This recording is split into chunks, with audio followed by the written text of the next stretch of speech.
up mga kasutil? Eto nga po at Yes. tayo may tatanungin. Kung Nice. magkakaigi, kung pawe. Kita nyo naman mga kasutil. Ayan. Siya na lang po yung may tatanungin ko ng isang beses. Kasi yung kanyang tricycle talaga, sa totoo lang, yung kanyang korong-korong, kung tawagin ng iba, minamalakas ko na. Tama, ano? Malakas. Oo, malakas talaga. Pero Kuya Wawe, maniniwala ka bang may mas malakas pa sa motor mo? Oo naman, siyempre. Ilang pirasong mura. Kumbaga, dito sa atin sa Quezon, mura ano? Ang buko. Ang buko. Yes. Tama, hindi. Tama. Ilang pirasong buko ang kayang hakutin ng motor mo sa isang hakot? Depende. Tandaan mo.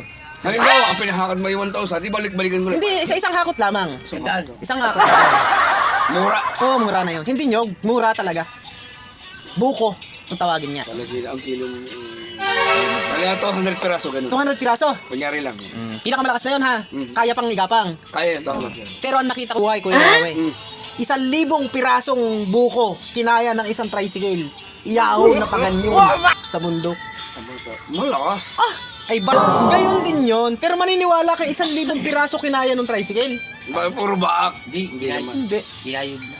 Ha? Kayod eh. Kaya nga.